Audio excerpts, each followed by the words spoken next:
Assalamualaikum warahmatullahi wabarakatuh. Salam sejahtera untuk kita semua. Perkenalkan, nama saya Kurniawati, SPD MPD, selaku dosen di program studi S1 Pendidikan Guru Sekolah Dasar, Fakultas Ilmu Pendidikan dan Psikologi Universitas Negeri Yogyakarta. Video ini dibuat sebagai salah satu persyaratan sertifikasi dosen gelombang 1 tahun 2024, yaitu pernyataan diri dosen dalam unjuk kerja Tridharma Perguruan Tinggi, khususnya di aspek pengajaran. Pada kesempatan ini, saya akan menjelaskan salah satu mata kuliah yang akan saya ampu, yakni penilaian pembelajaran SD. Saya akan memulai dengan menjelaskan deskripsi dan informasi umum mata kuliah penilaian pembelajaran SD, di mana mata kuliah penilaian pembelajaran SD ini merupakan salah satu mata kuliah wajib yang harus ditempuh mahasiswa dengan bobot 2 SKS, dan bahasa pengantar yang digunakan adalah bahasa Indonesia.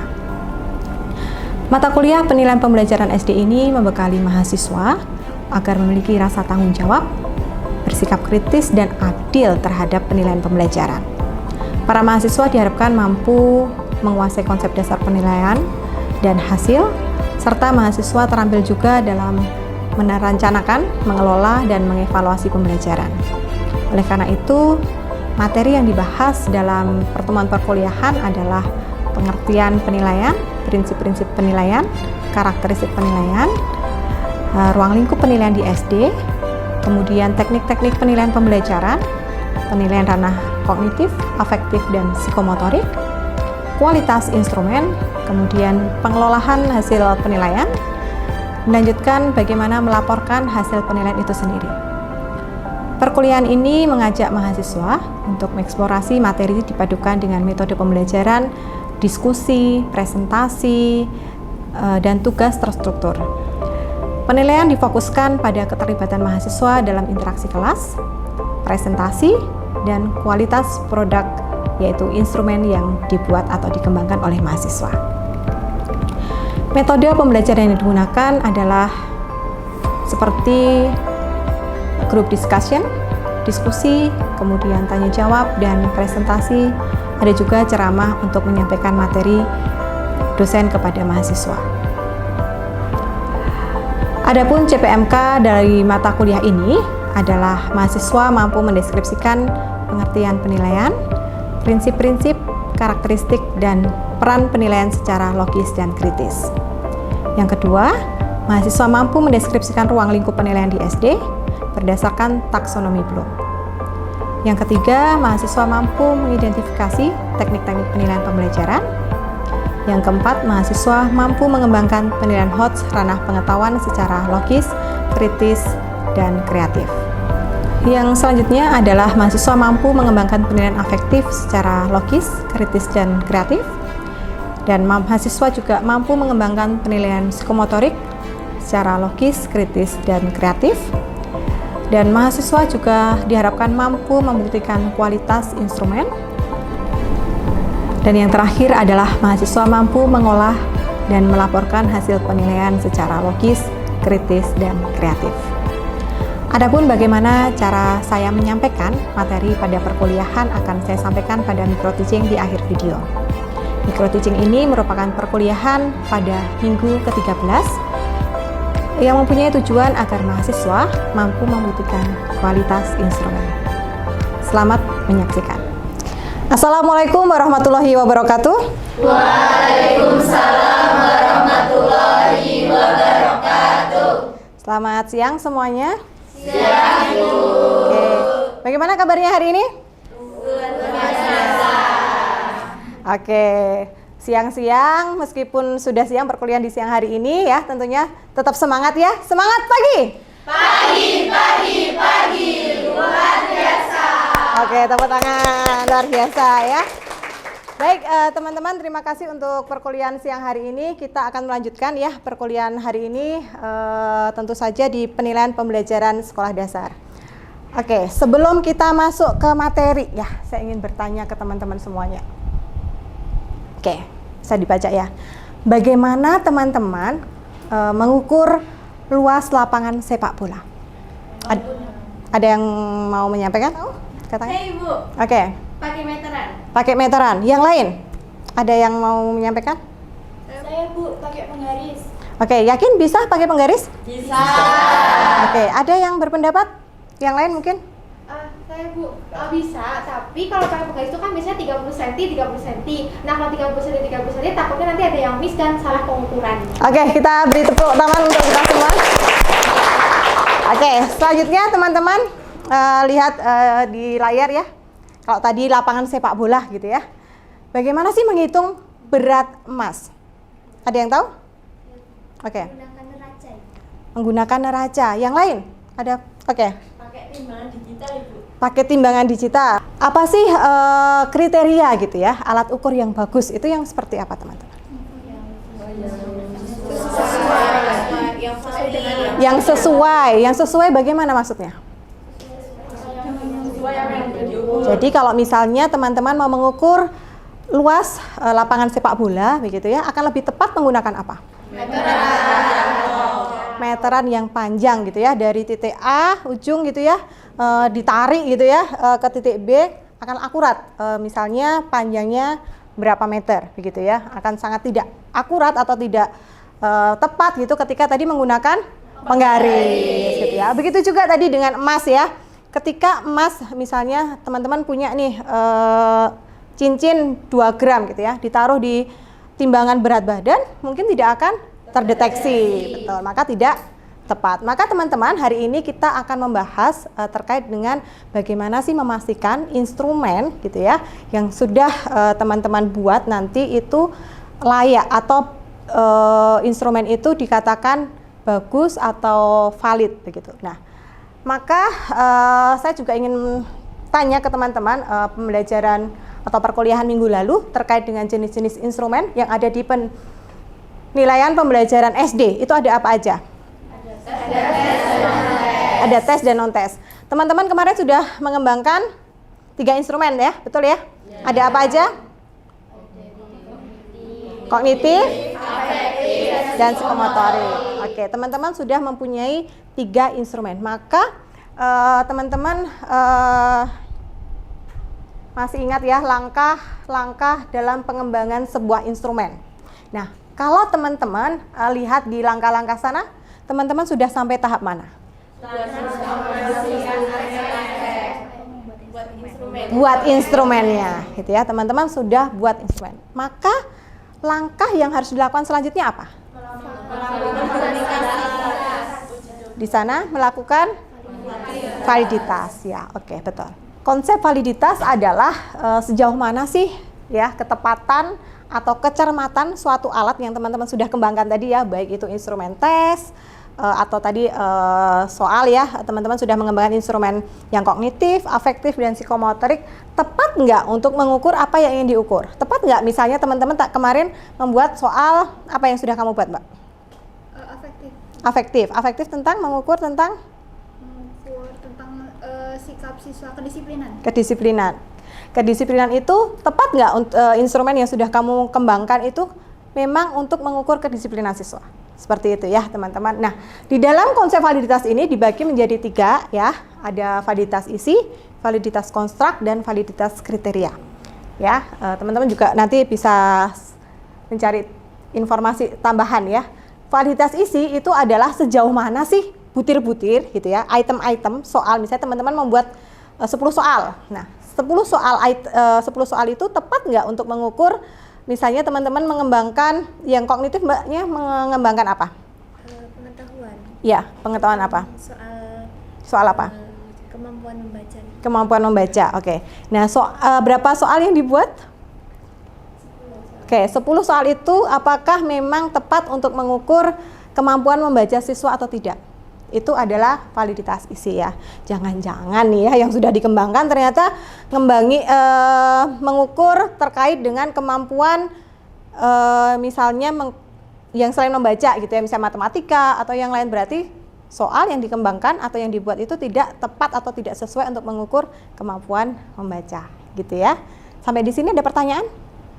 Belum. Oke, kita lanjutkan.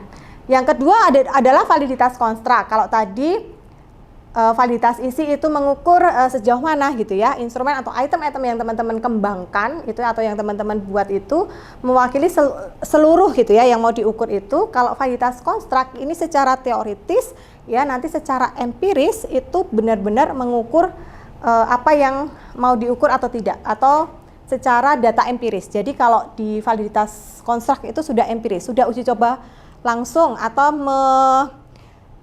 melakukan tes gitu ya kepada siswa, apakah memang secara nanti dianalisis begitu, apakah memang secara konstruknya hasil analisis begitu memang misalnya item-item itu memang mengukur kemampuan misalnya tadi membaca atau tidak gitu ya.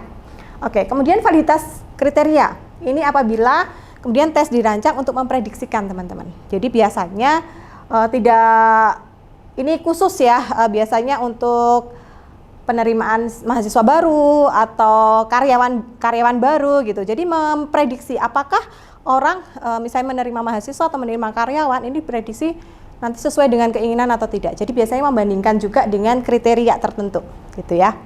Oke, sampai di sini ada pertanyaan tidak?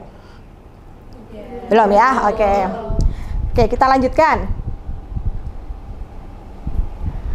Nah, kita fokus pada konsep validitas dulu. Ada pertama adalah validitas isi. Di validitas isi itu ada dua, ya, validitas tampang dan validitas logik. Oke, kita coba cek apa itu validitas tampang ya. Oke, validitas tampang ini adalah ketepatan alat ukur gitu ya, untuk mengukur apa yang tidak diukur kan terkait dengan validitas isi, tetapi dilihat dari memang visualnya, tampilannya gitu ya, mulai dari covernya gitu ya, kemudian tulisannya atau mungkin juga fontnya besar kecilnya begitu. Kira-kira kenapa validitas tampang ini penting teman-teman? Ada yang tahu? Saya Bu. Jadi validitas tampang itu penting menurut saya karena agar memudahkan peserta didik untuk mengerjakan instrumen penilaiannya, sehingga peserta didik itu bersungguh-sungguh mengerjakannya. Kalau misalkan fontnya dibaca dengan jelas, maka mengerjakannya akan lebih mudah. Oke, bagus. Ada mungkin pendapat yang lain? Saya Ibu. Jadi kalau menurut saya dari aspek warna itu menentukan ketertarikan siswa. Misalnya pakai warna yang beragam serta ada ilustrasinya itu pasti akan bikin siswa jadi lebih tertarik, lebih semangat gitu. Oh, ini ada gambar ini, ada warna ini. Mungkin gitu sih Bu. Oke, baik, terima kasih. Jadi memang kenapa validitas tampang ini menjadi penting teman-teman, ketika mungkin teman-teman juga merasakan ya, ketika teman-teman mengerjakan, pernah yang mendapatkan skala sikap seperti itu atau angket dari peneliti? Pernah? Oke, kalau misalnya teman-teman sudah melihat gitu ya, instrumennya fontnya kecil gitu ya tadi disampaikan, atau fontnya sulit dibaca, atau mungkin dari covernya aja banyak tulisan gitu ya. Kira-kira teman-teman tertarik untuk mengisi tidak? Tidak. Maka kemudian hasilnya tidak sesuai dengan apa yang seharusnya gitu ya, kenyataannya, realnya. Maka contohnya juga misalnya siswa ya, tadi disampaikan kalau di siswa SD begitu. Misalnya siswa SD ini diberikan soalnya bacaan semua gitu ya. Kira-kira siswa SD ini tadi terkait dengan motivasi ya, mungkin saja dia menjadi tidak termotivasi atau tidak semangat untuk mengerjakan, asal-asalan begitu ya, tidak sesuai ya, sebenarnya dia bisa gitu, tetapi kemudian dia mengerjakannya tidak sungguh-sungguh ya, maka hasilnya juga menjadi tidak sesuai gitu ya. Selanjutnya adalah validitas logik gitu ya. Validitas logik ini apa sih sebenarnya? Validitas logik ini merupakan sama saja ya, ketepatan alat ukur gitu ya, tetapi mengukur sesuai dengan indikator yang ingin diukur. Maka teman-teman kemarin masih ingat ya, ketika membuat instrumen pasti teman-teman membuat indikator, membuat kisi-kisi di dalamnya ada indikator. Indikatornya mulai dari misalnya kalau misalnya teman-teman membuat soal gitu ya, dari C1 sampai C6 gitu ya. Nah, kemudian dituangkan dalam sebuah butir soal. Nah, soal-soal ini itu tepat nggak sesuai dengan indikatornya gitu ya. Ini adalah validitas logik. logikanya gitu ya. Secara logik misalnya item 1 terkait dengan materi A gitu ya. Berarti harus sesuai dengan materi A gitu ya. Oke. Lalu bagaimana sih gitu ya untuk membuktikan validitas logik ini? Kita akan belajar terkait dengan koefisien validitas isi icon V. Ini salah satu bisa teman-teman gunakan ya untuk membuktikan validitas sebuah instrumen. Ini dari icon ya, merumuskan sebuah rumus seperti ini untuk koefisien validitas isi icon. Sigma S ya. S ini apa sih? S itu adalah apa di sana? R per LO ya. R ini adalah, jadi begini teman-teman, mungkin saya lompat gitu ya untuk sebelum menjelaskan ini. Jadi validitas isi ini biasanya karena membuktikan apakah item-item yang teman-teman sudah rumuskan itu sesuai dengan kisi-kisi atau tidak, biasanya kita memberikan kepada ahli, betul, tepat sekali, kepada ahli atau expert gitu ya. Misalnya tadi teman-teman sudah mengembangkan soal terkait dengan kemampuan membaca, berikan kepada dosen bahasa Indonesia misalnya gitu ya. Beliau akan memberikan masukan terkait dengan instrumenmu ya, dari segi tampang, dari segi logiknya, sesuai nggak tadi item-itemnya dengan indikator begitu ya, dan akan menilai gitu ya. Nah, proses menilai ini kemudian dianalisis menggunakan koefisien validitas icon V ini gitu ya. Mulai dari R tadi adalah angka yang diberikan oleh validator ya. R dikurangi LO atau LO itu adalah skala terendah. Kalau biasanya validator itu diberikan skala dari 1 sampai 5, skala terendahnya berapa? 1. Berarti 1. Kemudian N itu adalah banyaknya validator. Biasanya kita minimal 3 teman-teman ya. 3, kemudian 5, 7 gitu ya. Kemudian C adalah skala tertinggi. Skala tertingginya berarti 5. Oke, kita coba ya. Ini formatnya teman-teman. Jadi kalau memberikan kepada ahli ya. Jadi indikatornya dituliskan. Satu indikator itu kan bisa beberapa item ya. Bisa beberapa soal. Jadi indikator dituliskan, kemudian soalnya juga dituliskan. Nah, ahli atau expert tadi, validator tadi akan memberikan nilai. Kira-kira relevan nggak soal nomor 1 itu sesuai dengan indikatornya atau tidak? Gitu ya.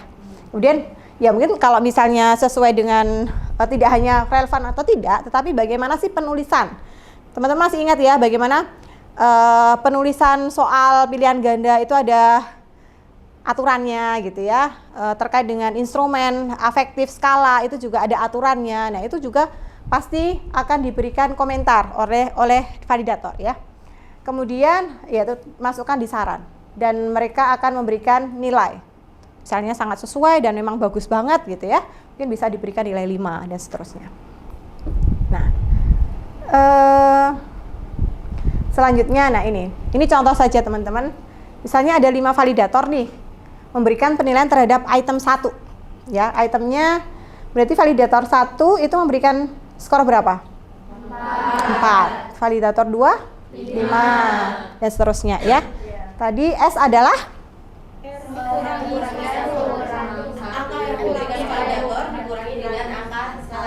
terendah. Berarti 4 dikurangi 1 ya. 3 dan seterusnya. Kemudian jumlah sigma S dijumlahin ya. Kemudian N tadi N apa? Banyaknya validator. C skala tertinggi dikurangi 1, berarti 4 dikalikan 5 ya, 20. Maka tinggal 16 dibagi 20. Ketemu koefisien V-nya adalah 0,8. Ini tadi mungkin teman-teman saya juga lupa menyampaikan bahwa Aswar, di bukunya Aswar itu menyampaikan bahwa item yang valid itu ketika skor koefisien iconnya lebih dari sama dengan 0,8 gitu ya. Di bawah itu berarti tidak valid. Tidak valid ini bisa juga teman-teman revisi gitu kan, mesti ada masukan ya dari validator, direvisi, kemudian validator juga akan bisa memberikan nilai ulang gitu ya, menjadi lebih baik gitu. Sampai di sini ada pertanyaan tidak? Belum. Wah, luar biasa nih, masih semangat ya? Oke. Nah, selanjutnya teman-teman, kita akan mengerjakan lembar kerja ya.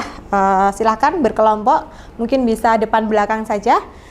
Di sini ada beberapa, saya menggunakan instrumen skala sikap ya. Teman-teman nanti bisa silahkan ini berpura-pura gitu ya, menjadi seorang validator yang memberikan nilai kepada item-item yang ada di sini. Kira-kira instrumen item-item yang ada di sini itu sudah sesuai dengan tadi pembuktian validitas isi atau belum? Sudah sesuai dengan indikator atau belum? Gitu ya. Dicek. Kemudian teman-teman memberikan nilai, gitu ya. Kemudian juga memberikan komentar, ya. Oh, ini sudah baik. Kenapa? Kalau belum, revisinya harusnya seperti apa, gitu ya? Ada pertanyaan? Oke, baik. Silakan. Dengan belakangnya ya. Oke. Oke, silakan. Yang belakang bisa berputar. Yang depan bisa berputar ke belakang. Oke, coba dicek. Jadi tadi kan validasi itu kan ngecek indikator sama itemnya. Nah, itemnya tuh cocok nggak sama indikatornya? Ini kan indikator ini. Nah, coba dicek juga kalimatnya apakah sudah baik atau belum. Ya. Oke, kelompok ini. Iya, Ibu. Tadi mungkin dicek dulu gitu ya. Ada masukan? Ada Ibu, ini kita dapat kayak nggak sesuai di nomor 3 Ibu. Kenapa? Karena di bagian item nomor 3 ini itu dijelaskan kalau misalnya saya tidak pernah membolos tanpa alasan. Ya, jelas. Nah, ini tuh seharusnya kayak di indikatornya nggak sesuai gitu loh Bu, tidak membolos tanpa alasan. Harusnya? Harusnya itu tentang pekerjaan tugas, jadi itu masuknya ke dalam aspek kedisiplinan yang persiapan belajar, tapi justru menulisnya ketukar Ibu, ketukar. Oke, terkait dengan penulisan item-itemnya apakah sudah tepat semua atau ada yang kurang tepat menurut kalian? Ada yang kurang tepat Ibu. Yang mana? Seperti ini yang menggunakan kata negatif, terus jika ada kata jika, jadi ya 2 kalimat bersusun Ibu. Kenapa jika? Kenapa? Jadi ini menimbulkan kalimat yang cukup ambigu Ibu. Harusnya kalau misalnya pernyataan itu cukup satu kalimat dan itu cukup satu yang bisa dijawab iya atau tidak, Iya, tapi betul. tidak menyudutkan penjawabnya. ya jadi tidak Nah, membiaskan. dari situ silakan dinilai gitu ya. Mungkin 3 orang gitu ya di sini, di sebaliknya. Oh iya Ibu. Selaku validator begitu. Kira-kira dengan hal seperti itu mau dinilai berapa? Dicari koefisien validitasnya ya.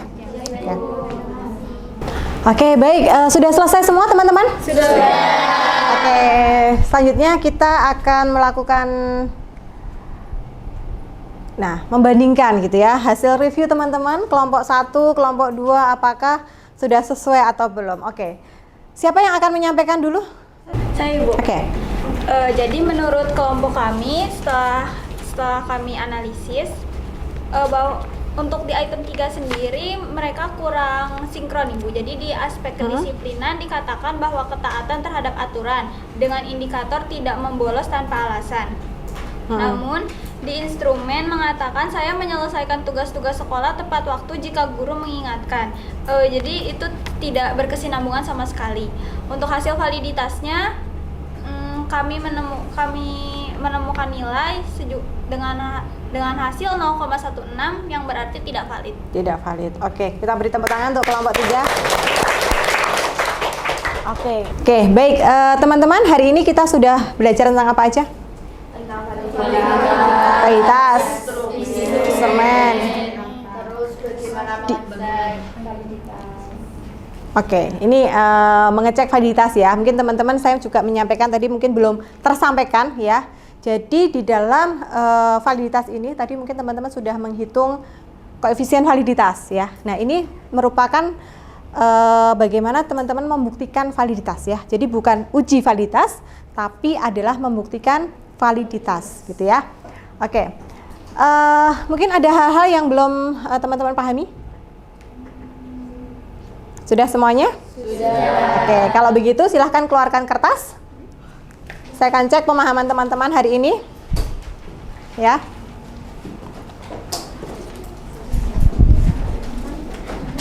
Oke. Silahkan untuk melanjutkan ya.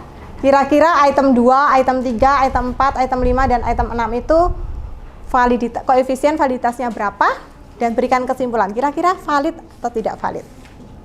Oke, silakan jangan diskusi ya, dikerjakan sendiri-sendiri. Sudah tidak diskusi. Silakan dituliskan nama dan NIM-nya ya.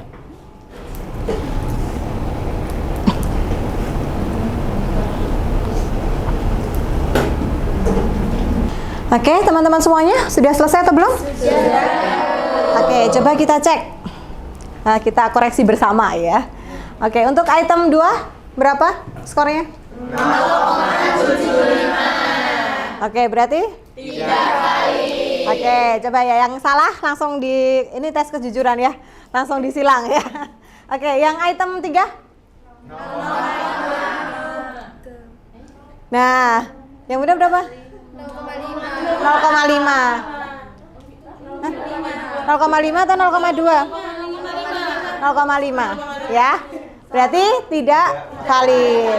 Tapi juga yang salah, yang bukan 0,5 salah ya. Di atas kejujuran. Oke, silakan dinilainya berapa? Silakan dikumpulkan. Diranting aja ke depan. Oke. Ya, baik. Terima kasih teman-teman. Ini nanti menjadi salah satu penilaian juga ya untuk kuis hari ini. Oke, bagaimana perasaan teman-teman hari ini? Senang. Kenapa senang? Oke, baik. Ada hal yang masih belum dipahami teman-teman? Sudah ya. Jadi ingat teman-teman, nanti selanjutnya menjadi tugas teman-teman ya di rumah. Karena teman-teman minggu-minggu sebelumnya sudah mengembangkan 3 instrumen, betul ya? Nah, tugas kalian adalah silahkan membuktikan validitas isi ketiga instrumen tersebut. Caranya silahkan pilih 3 teman kalian untuk mereview 3 instrumen teman-teman ya. Jadi tiga teman ini pun harus serius ya, tidak boleh asal ya. Jadi benar-benar teman-teman menjadi validator, memberikan masukan. Teman-teman sudah belajar nih bagaimana membuat soal yang bagus, membuat soal pilihan ganda yang bagus, yang benar itu gimana, gitu kan masih ingat ya. Nah, itu menjadi patokan teman-teman untuk memberikan penilaian dan memberikan masukan terhadap instrumen. Setelah itu berikan dikembalikan kepada yang bersangkutan, yang punya, kemudian dihitung koefisien validitasnya. Dipahami? Oke, tugas kedua. Duh, banyak tugas ya. Oke, nggak apa-apa. Tugas kedua adalah silahkan teman-teman ini sebagai tambahan informasi terkait bagaimana membuktikan validitas isi. Silahkan nanti teman-teman membaca artikel ini, kemudian kira-kira sudah sesuai belum ya dengan yang kita pelajari hari ini. Kalau ini salah satu penelitian saya terkait pengembangan tes berpikir kritis IPS gitu ya di kelas 5 SD terkait dengan bagaimana sih validitas isi sudah dikembangkan seperti apa, dibuktikan oleh artikel ini seperti apa, sama atau enggak, atau mungkin yang berbeda, ada hal baru yang di sini kita akan bahas di pertemuan selanjutnya. Ada pertanyaan? Belum. Oke, baik, kita akhiri perkuliahan hari ini teman-teman. Terima kasih banyak untuk keaktifan teman-teman, luar biasa. Beri tepuk tangan untuk kita semua. Luar biasa sekali. Saya harap di minggu-minggu selanjutnya juga tetap semangat ya teman-teman untuk perkuliahan selanjutnya.